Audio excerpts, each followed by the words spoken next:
Nous allons maintenant passer au questionnaire des 4 points de vue.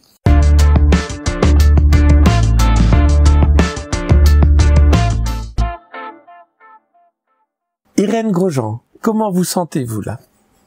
Moi, très bien. Irène Grosjean, mais qui êtes-vous? Irène. Tout simplement. Et dans Irène, si vous mettez les mots dans les lettres dans un autre sens, vous écrirez rien. Mais je suis quoi? Petite cellule de l'univers? Une petite goutte d'eau dans la mer? Qu'est-ce que je suis d'autre? Je suis venu en voyage sur cette terre. Je repartirai bientôt. On est quoi? On est tout et on est rien.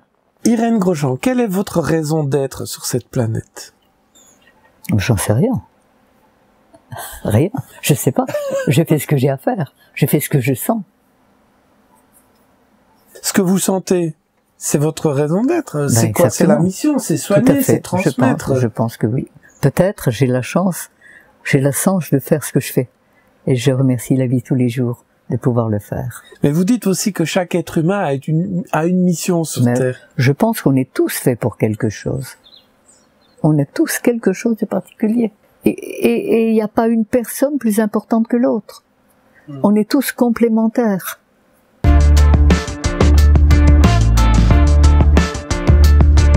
Irène Grosjean, que faites-vous dans la vie? Ben, je suis en consultation au téléphone et en permanence avec des personnes en difficulté que j'aide, que je tente d'aider. Et ma foi, les résultats sont plus que positifs. Donc j'en suis très heureuse. Et donc pour les aider, vous passez par le grand chef, vous les aidez à éliminer. Exactement. Déjà à nourrir correctement, à modifier leur état d'esprit, parce que là, il ne faut pas oublier non plus qu'on a des habitudes de penser, on est conditionné pour penser et voir tout ce qui ne va pas.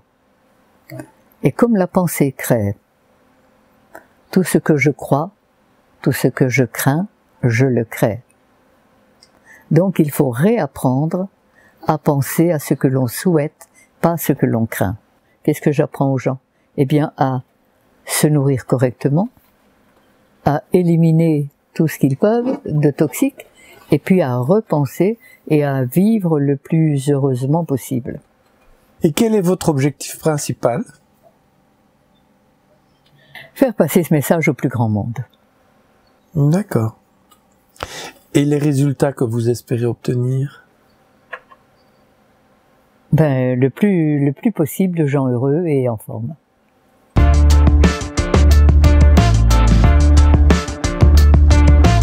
Irène Grosjean, quel milieu fréquentez-vous? Quelle est sa culture ou les valeurs du milieu que vous fréquentez? Et c'est une vie plus vraie, plus heureuse.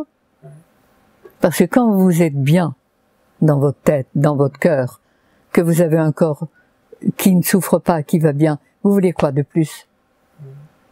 Ben, les vraies richesses, elles sont là. Et quand vous faites ce que vous avez à faire, mais vous êtes heureux de le faire, vous voulez quoi de plus? Et je pense que c'est ce que tout le monde cherche. C'est cet état qu'on a dit de sérénité, mais moi je vais confiante comme si j'avais mon père qui me tient par la main, qui me guide. C'est l'intelligence de la vie, comme les animaux sauvages. C'est eux mes maîtres.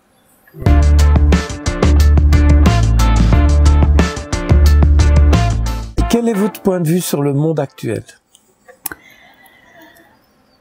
Que j'aimerais bien qu'il soit un peu plus heureux. Moins malade, moins souffrant, moins pessimiste. Que j'aimerais bien le voir passer au-dessus des nuages. Parce qu'en dessous, on n'y voit pas clair. Quand on est dans le brouillard, on n'y voit rien et on n'est pas bien. Mais dès qu'on passe, quand on prend l'avion, dans un aéroport où le ciel est tout gris, et quand on passe au-dessus, les nuages qui étaient tout noirs au-dessus, ils sont tout blancs en dessous, et il y a le soleil et la lumière, et la solution à tous les problèmes. Et c'est ça que je souhaite pour tout le monde. Passer au-dessus des nuages, et trouver la solution à tous les problèmes.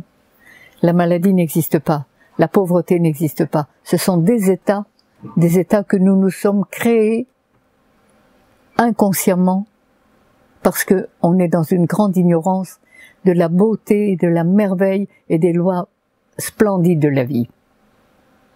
Quel est l'impact pour le changement social que vos formations peuvent avoir? Plus il y aura de gens en bonne santé et heureux, plus ils feront des gens heureux en bonne santé autour d'eux. Bien sûr, mais est-ce qu'il y a un impact mesurable déjà maintenant avec votre carrière? C'est une goutte d'eau dans la mer quand je vois le monde. Il est immense. Et je me rends bien compte que c'est une toute petite goutte d'eau. Mais c'est une semence. Et je pense que ça va proliférer. Après moi, sans doute. Mais il faut que ça sorte. Vous pouvez me parler des résultats les plus extraordinaires et peut-être aussi les choses qui ont les moins bien marché? Alors, toutes les maladies sont guérissables. Mais tous les malades ne le sont pas. Parce qu'il faut se responsabiliser, se prendre en main et faire. Ça ne se fait pas tout seul. Et parfois, il peut être trop tard. Si, quand une personne a été très médicalisée et que son système de défense est quasiment éteint, là, on ne peut plus rien. On ne peut que l'aimer, que l'aider à passer le cap. Et maintenant, dans les réussites les plus belles... C'est presque tous les jours. Et je suis tellement heureuse de ce que je fais et de voir ce qui se passe. Je vous ai montré hier soir un monsieur qui a eu 7 ans de chimiothérapie, 3 mois de coma artificiel, à qui on a enlevé un morceau d'intestin, mis une poche, que j'ai en traitement depuis quelques mois. Et vous avez vu hier soir comme il est rayonnant, comme il est beau. Oui, c'est vrai que j'ai vu une personne magnifique. Je vous jure que il y a 8 jours, vous auriez eu peur. Vous m'avez dit quelque chose de plus incroyable, c'est qu'en fait on lui a fait une poche pour évacuer. Oui. Et puis que son anus a refonctionné. Absolument. C'est incroyable. Comme si l'intelligence de son corps avait dit, cette poche-là, non mais tu te fous de moi, j'ai un anus et je m'en sers. Et c'est ça l'intelligence de la vie. Et je suis émerveillée tous les jours.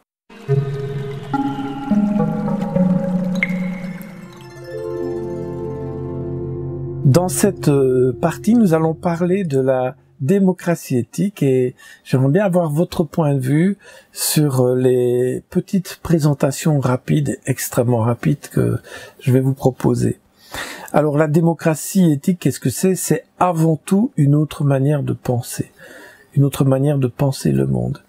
Et c'est, d'ailleurs ça rejoint très fort votre feuille, c'est que nous avons le choix. Tout à fait. Nous avons le choix, le bon sens ou le non-sens. Tout simplement. Et notre système, actuellement, dans tous les domaines, et pas seulement dans celui de la santé, il est dans le non-sens. On marche à l'envers. On marche à l'envers. Du bon sens. Exactement. Et donc la démocratie éthique, c'est penser autrement pour aller c'est dans retrouver le bon sens. Retrouver ce bon sens. C'est exactement le but, l'intention de la démocratie éthique. Tout à fait. Et alors, dans la démocratie éthique, il y a 5 piliers. C'est un peu théorique, mais ils sont essentiels. Il y a d'abord l'éthique. Quelle éthique? En fait, on parle dans la démocratie éthique d'une éthique de l'épanouissement et de l'accomplissement de soi. Donc l'idée, c'est de faire des choses qui permettent à l'être humain de souffrir comme une fleur s'ouvre à la vie. C'est l'éclosion. On a tout ce qu'il faut pour ça. Et cette éthique se conjugue aussi bien dans l'individu que dans le collectif. Dans la mesure, toutefois, où on est conscient de ces choses, et où on a des petites cellules qui sont reliées à des fréquences plus élevées. Tout à fait. Et à quoi est reliée cette éthique? Elle est reliée à la raison d'être de l'univers. C'est un postulat et ça rejoint parfaitement tout ce que vous dites. C'est qu'en fait, la raison d'être de l'univers, on peut la définir avec ses variantes évidemment, mais le postulat de base, c'est que la nature, l'énergie de vie, explore tous les possibles pour grandir en conscience. Pour améliorer en permanence tout ce qui vit, l'un par l'autre et l'un pour l'autre. Eh bien, c'est cette éthique-là qui est le guide. Et c'est pour ça qu'en démocratie éthique, on parle de pouvoir. Démos, c'est le peuple, mais c'est aussi le nombre. Hein. La démocratie, c'est souvent la dictature de la majorité. Quand un être n'a plus la maîtrise de lui-même, il a besoin d'avoir le pouvoir sur les autres. Si chacun était maître de lui-même, on n'a pas besoin de pouvoir. Aucun être n'est fait pour être dominé ou d'être dominé. Moi, je dirais, nous avons tous le pouvoir avec l'autre et pas l'un contre l'autre. Mais dans la démocratie éthique, on considère que le guide suprême, c'est l'éthique. Ça n'est pas le peuple, c'est l'éthique. Moi, je dirais, c'est la conscience universelle. Oui, on peut l'appeler comme ça. On l'appelle comme on veut. Exactement. C'est une loi universelle, en fait. Ça touche tous les plans de l'être et de la vie. Il y a cette idée aussi de conscience, puisque c'est grandir en conscience perpétuellement. Mais si on prend simplement 3 niveaux de conscience, le premier, le plus normal, naturel au départ, c'est l'égocentrisme, qui dans sa déviance devient de l'égoïsme. Mais un égocentrisme sain, c'est-à-dire se soigner, se respecter. Mais je pense que la plus belle chose que chaque être peut offrir au monde, c'est être le mieux possible lui-même. Et ce n'est pas de l'égoïsme, parce qu'on ne peut donner que ce qu'on a. Et plus on est bien, plus on donnera du bien. Plus on est mal, plus on donnera du mal. Le deuxième niveau de confiance que l'enfant a à partir du moment où il se rend compte qu'il n'est pas seul dans la vie, c'est papa-maman, c'est ce sentiment d'appartenance, c'est l'ethnocentrisme. Avec une déviance terrible. L'ethnocentrisme, c'est quoi? Je fais partie d'une communauté, d'une religion, mais le problème, c'est que si tu ne fais pas partie de mon groupe, t'es mon ennemi. Et ça, c'est la conscience ethnocentrique qui est tragique. Mais c'est une conscience à l'envers. Les extrémismes qu'on est en train de vivre, ils se passent partout. Hein. On parle de l'islamisme, du terrorisme, etc. C'est chaque fois du rejet et de la non-acceptation de l'autre. Dans la mesure où on est bien avec soi, on sera forcément bien avec l'autre. Le troisième niveau conscience, c'est le niveau conscience monde-centrique, c'est-à-dire que le centre, c'est pas son ego, son personnage. Le centre, c'est pas sa communauté, mais le centre, c'est le monde. C'est-à-dire l'idée que l'espèce est une et indivisible. Mais on est un dans l'univers. Ouais. Unique, uni. Un, uni. On est tous unis. Vers. Alors, passons au deuxième pilier. Le deuxième pilier, c'est ce qu'on appelle le retour à l'unité. On équilibre les polarités. Si on parle de politique, on va prendre le meilleur de ce qu'il y a à gauche et le meilleur de ce qu'il y a à droite pour faire quelque chose d'uni et pas rejeter l'un et rejeter l'autre. Il n'y a rien à rejeter. C'est de prendre le meilleur de tout. On ne rejette pas le froid, on met de la chaleur. On ne rejette pas l'obscurité, on met de la lumière. Et en même temps, on a besoin d'obscurité. Mais tout à fait. Un arbre magnifique se déploie dans la lumière, mais parce qu'il a des racines qui se déploient dans les ténèbres. Donc c'est toujours l'un et l'autre et pas l'un ou l'autre. Vous avez la naturopathie, vous avez la médecine allopathique, c'est pas l'un ou l'autre. Mais il existe également l'acupuncture, l'acupuncture, l'ostéopathie, il y a des tas de choses complémentaires. Et comme vous le disiez tout à l'heure, vous n'êtes pas dans le rejet de la médecine allopathique. Non, elle peut aider merveilleusement bien. La naturopathie ne peut pas tout faire. Voilà. Et dans les cas d'urgence, j'ai parlé de cette petite leucémie, ni la médecine seule, ni la naturopathie seule n'aurait pu l'aider. À nous deux, on y est arrivé. C'est exactement ça le principe du retour à l'unité. Le troisième pilier, c'est ce qu'on appelle la distance sacrée. Il y a une distance qui est infranchissable, inviolable entre l'individu et le collectif. Si l'individu prend le pouvoir sur le collectif, il détruit le collectif. Si le collectif prend le pouvoir sur l'individu, il détruit l'individu. Le communisme, par exemple, a donné tout pouvoir au collectif au détriment de l'individu. Et quand l'individu voulait penser et vivre par lui-même, on le mettait en prison dans des goulags, que sais-je. Ça a été pareil avec les religions il y a un certain temps. Et c'est en train de se passer avec le capitalisme, parce que là c'est le désastre à l'envers, c'est-à-dire que l'individu prend le pouvoir sur le collectif. Et donc un individu peut acheter une société, la détruire au détriment des gens qui y sont, mais peut polluer la planète, peu importe les règles du collectif. Et ça, c'est le capitalisme débridé. C'est pourquoi on revient au point de départ, en toutes circonstances. Il faut que l'homme soit bien avec lui-même et avec ce qu'il a créé.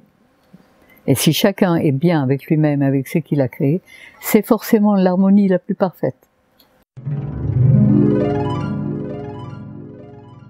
Quatrième pilier, c'est la communication vivante. C'est pas la chose la plus facile. Vous en avez déjà parlé beaucoup, de la communication vivante à travers les aliments. La communication entre les êtres, à travers les êtres, eh bien, elle est très simple. Et un bon colloïdal, un bon mangeur de féculents, timide, qui n'osera pas dire, il ne va pas pouvoir s'exprimer. Oui. Et un bon colérique mangeur de viande, il va dire n'importe quelle vacherie et 5 minutes après, il aura oublié. Et comment voulez-vous communiquer dans ces conditions-là? Mais c'est la guerre, c'est la rupture. Alors le point de départ, il revient encore au point de départ. Que les humeurs soient propres, que les cellules soient alimentées correctement, et le colérique ne sera plus colérique, le peureux ne sera plus peureux ni timide, et on pourra parler pour s'expliquer. Parce que pour s'expliquer, il faut pouvoir parler. Mais il y a quand même des typologies, il y a les lymphatiques. Alors les typologies, il y a des caractères différents, il y a des tempéraments différents. On a toute une génétique derrière nous, c'est vrai. Mais dans la mesure où on change le point de départ, les choses se régularisent tout à fait bien. Donc ça c'est vraiment en fonction de l'alimentation, quoi. Oui, monsieur. C'est pas le bébé, enfin je sais pas, il naît avec. Mais il a des tendances. Oui, une tendance. Il a des tendances. C'est ça. Mais selon comment il va être nourri, selon comment ses humeurs vont être nettoyées, eh ben il va retrouver le bon sens et l'équilibre et l'harmonie dans son être et avec les autres. En communication vivante, on utilise deux types de processus. D'un côté, tout ce qui est empathique, je vais dire entre guillemets de tendance plutôt féminine, douce, l'écoute, la bienveillance, l'ouverture. Et puis on utilise aussi une partie plus masculine qui, elle, est plus liée au physique et à, aux arts martiaux. On fait bouger le corps parce que toute tension imprimée dans un corps, c'est une émotion qui n'est pas exprimée, mais les tensions, elles ne sortent que par le physique, pas par le mental. Tout à fait, mais il faut conjuguer les deux. Il faut conjuguer les deux, donc c'est le retour à l'unité, donc il y a l'équilibre entre le féminin et le masculin, la communication empathique et la communication, entre guillemets, du guerrier pacifique. En démocratie éthique, on utilise les deux. Alors enfin, le cinquième pilier, c'est la gouvernance éthique. Ce sont les processus. Mais les processus en application.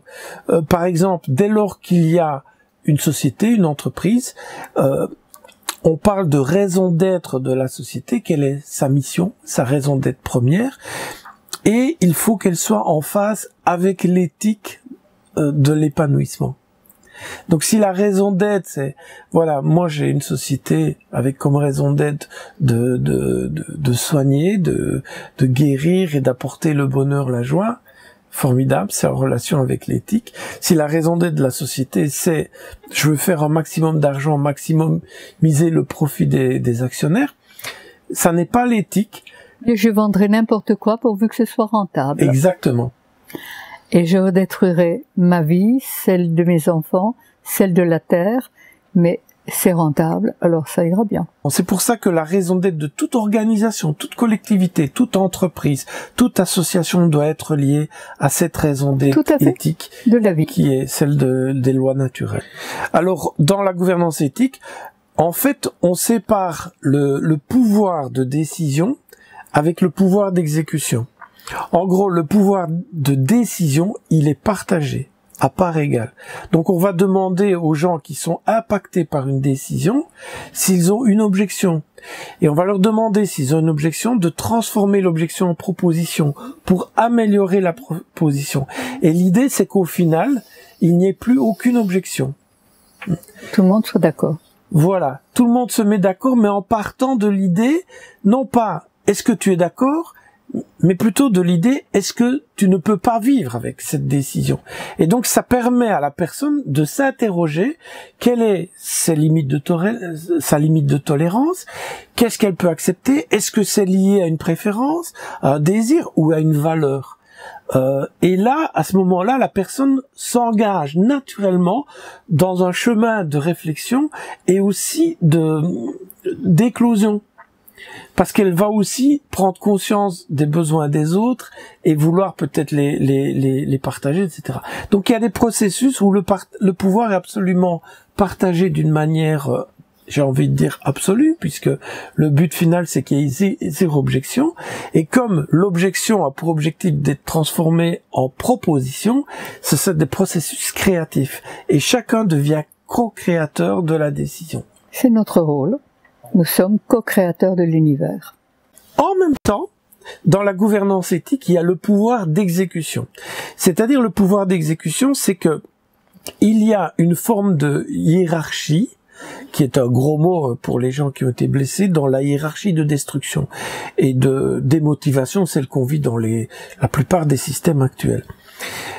Mais imaginons une caserne de pompiers. Le but, c'est d'acheter un nouveau camion de pompiers. On va réunir toutes les personnes impactées. Donc ça veut dire le comptable qui va signer le chèque, les pompiers, les mécanos, la personne qui nettoie les camions ou l'atelier, etc. Et au final, ils auront, avec le processus créatif de décision, choisi le camion. Mais lorsqu'on va aller au feu, il s'agit pas de se mettre en cercle et de discuter par où on va aller éteindre l'incendie. Là, il faut un commandant des pompiers, il faut quelqu'un qui donne des ordres, toi tu fais ci, ça, ça, ça et ça. Mais comme le pouvoir de décision est partagé, on a le pouvoir de démettre le chef. Comme on choisit un chef, on devient le chef du chef. Et en fait, il y a une espèce de communion entre je suis serviteur mais je suis décideur. Voilà. Et les choses se font naturellement. Exactement. Et elles se mettent en place et il n'y a pas de problème. Tout simplement. Tout simplement. Tout simplement. Alors, un autre processus, c'est le mode d'élection sans candidat. En gouvernance éthique, il n'y a pas de candidat. Il n'y a donc pas de lutte de pouvoir. Donc, et le vote, il est sans secret. Donc, on va dire, moi, je décide de choisir Jean comme responsable de ce projet. Il n'y a pas de lutte de pouvoir parce qu'il n'y a pas Mais dans la mesure candidat. Où, comme tout ce que l'on fait, et les meilleures affaires sont celles qui profitent à tout le monde, il faut que chacun trouve sa place et puisse. Et là, ça se fait tout seul. Et ça se fait tout seul. Mais en tout cas, lorsqu'on enlève les luttes de pouvoir, imaginez les budgets des campagnes électorales qui sont démentes. Si maintenant, en gouvernance éthique et en démocratie éthique, on préconise un système d'élection qui part de la base, de tous les quartiers, par petits groupes de 20 personnes, on va élire quelqu'un, et puis ces gens élus vont élire d'autres personnes, et en fait vont créer une espèce de cellule qui grandit, mais aussi une souche avec une forme de hiérarchie, de la même manière que l'atome, la molécule, les cellules, les organes, le corps humain. Tout doit se faire naturellement. Tout se fait naturellement avec cette holarchie, c'est-à-dire un système de hiérarchie naturelle, de croissance et pas de destruction. On revient toujours dans le même principe. Exactement, exactement. Voilà, alors il y a des processus extrêmement pratiques, etc., dont on ne va pas parler maintenant dans le détail.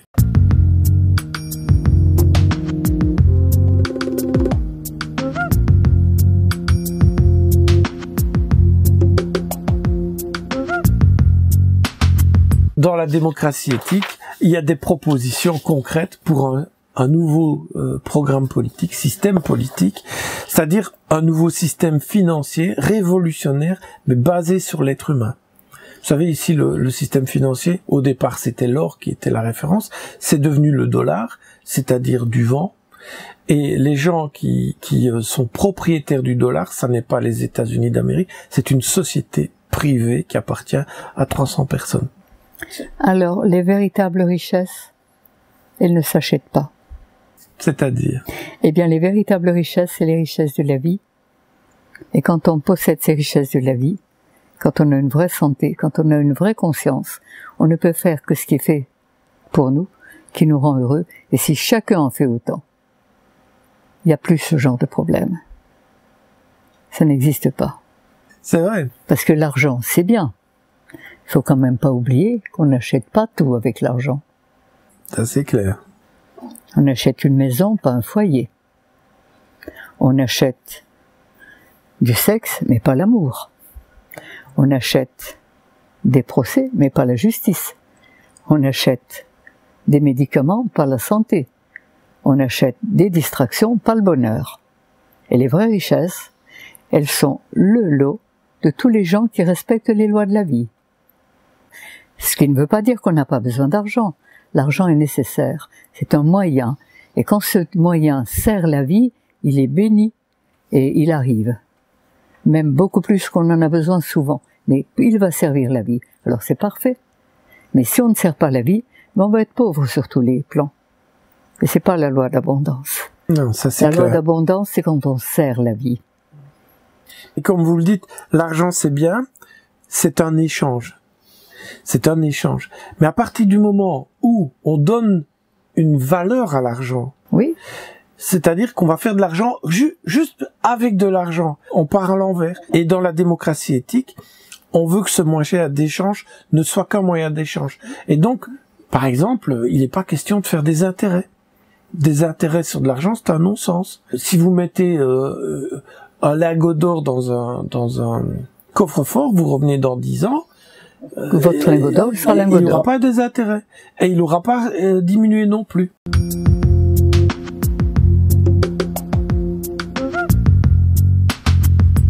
Et dans la démocratie éthique, pour aller vite, on parle de ressources et de matières premières dépropriétisées, c'est-à-dire de quel droit est-ce qu'une espèce, en l'occurrence l'espèce humaine, pourrait devenir le propriétaire de l'eau, de l'air, de la nature, et de la vendre.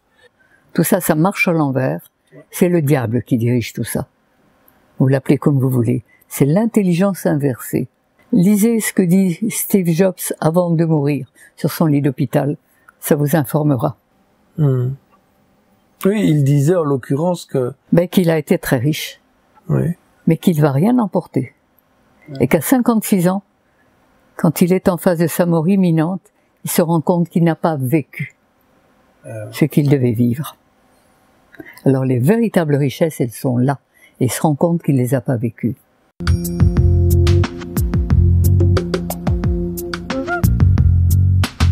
On parle en démocratie d'une économie libérée de la croissance. L'économie dans laquelle on est, elle est tellement folle que sans croissance, elle ne marche pas. Ce qui est une débilité absolue.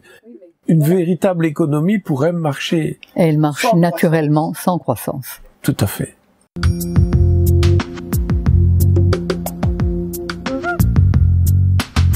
On parle aussi d'une éducation au service de l'être.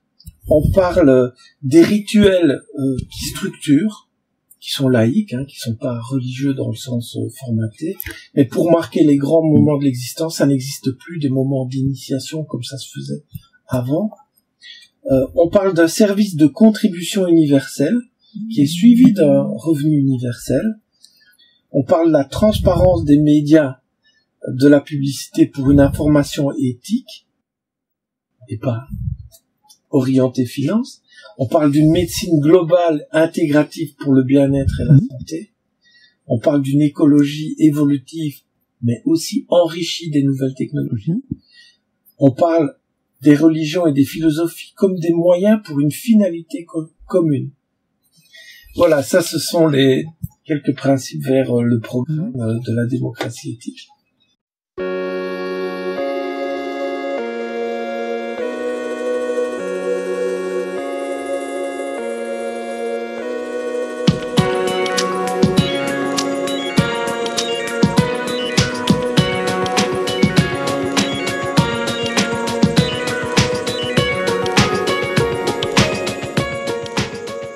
Je pars juste d'un constat. Chaque grande crise financière s'est solutionnée tragiquement par la guerre. crise de 74, guerre 14-18, crise de 1929, 70 millions de morts. C'est tous les gens à l'envers. Il n'y a jamais eu de bonne guerre. Ben, on est d'accord. C'est bien ce que je veux dire. Mais la crise de 2008, elle est plus grave que celle de 1929. Donc, qu'est-ce qui se prépare actuellement? Une troisième guerre mondiale. Et cette fois-ci, c'est pas 70 millions de morts, c'est des milliards de morts. Oui. Ça, c'est une évidence. Or, nous avons la chance de pouvoir faire autrement. Oui. Nous avons cette chance. Mais pour ça, il faut agir. Et il faut agir ensemble. Oui. Comme on sait que le pouvoir se trouve dans le monde de l'argent et uniquement dans celui-là, c'est évident. L'idée, c'est de prendre, à la place de faire la prise de la Bastille, comme on a fait en France, c'est de faire la prise de la Banque Centrale Européenne, de la déclarer Banque du peuple européen, que chaque personne devienne actionnaire à part égale de la banque, donc de ceux qui fabriquent la monnaie, et de créer un nouvel étalon monétaire, c'est-à-dire l'être humain. C'est-à-dire que la masse monétaire n'est plus créée par la spéculation, mais elle est créée à la naissance d'un individu. Chaque fois qu'un enfant vient au monde, on crée une masse monétaire qui permet de financer l'éducation, dans l'épanouissement, qui permet de créer des infrastructures, etc. Donc ce n'est plus du vent qui est fait par un clic et par la spéculation, comme c'est le cas actuellement. Et à partir de là, on peut créer une économie qui ne dépend plus de croissance. On sait très bien qu'une croissance illimitée dans un monde fini, c'est de la folie absolue. Et c'est ce dans lequel on vit. Et donc l'idée, c'est que on crée après un service de contribution universelle. Chaque être humain offre, pendant une période de sa vie, des services, en échange de quoi il recevra un revenu universel. Voilà. Que pensez-vous de ce type de révolution pacifique, en sachant qu'il s'agit de faire une prise pacifique? Je souhaite qu'il se réalise. Mais je pense que pour réaliser ce genre de choses, il faut que les gens soient d'abord bien avec eux-mêmes. Et deviennent autonomes. C'est peut-être un rêve, une utopie. J'en suis bien consciente. Mais il est certain que dans le domaine inversé dans lequel on vit, ce n'est pas très facile de retrouver le bon sens. Non. Mais c'est beaucoup plus facile quand même que de continuer à subir le non-sens, à être malade et malheureux comme la plupart des gens le sont. Comme vous le dites pour l'individu, pour aller dans le bon sens, il faut faire une purge. Eh oui. Alors je suis toute prête à en purger quelques-uns. Alors commençons par nous-mêmes et faisons tout ce qu'il faut pour ça. Très bien. Merci Irène pour votre point de vue et puis tout ce que vous faites et ce que vous êtes.